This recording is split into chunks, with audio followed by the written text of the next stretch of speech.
পরম প্রেমময়, পরম জ্যোতির্ময় শ্রী শ্রী ঠাকুর অনুকূল চন্দ্রের প্রতি আমার শতকোটি প্রণাম। ঠাকুর নিজে হস্তে লিখিত সত্যানুসরণ থেকে আমি কিছু অংশ পাঠ করছি।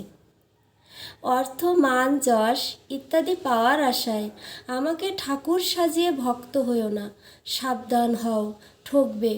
তোমার ঠাকুরত্ব না জাগলে কেহ তোমার কেন্দ্রও নয়, ঠাকুরও নয়, ফাঁকি দিলেই পেতে হবে। তা শ্রী শ্রী ঠাকুর অনুকূল চন্দ্র। সত্যানুসরণ থেকে দুর্বলতা। সর্বপ্রথম আমাদের দুর্বলতার বিরুদ্ধে যুদ্ধ করতে হবে, সাহসী হতে হবে, বীর হতে হবে। পাপের জ্বলন্ত প্রতিমূর্তি ওই দুর্বলতা, তারাও যত শীঘ্র পারো।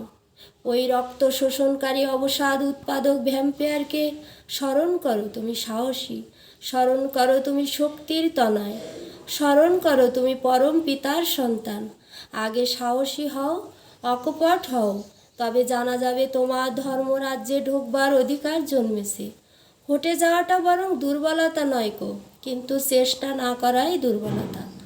তুমি কোনো কিছু করতে প্রাণপণ চেষ্টা করা সত্ত্বেও যদি বিফল মনোরথ হও, ক্ষতি নাই, তুমি ছেড়ো না।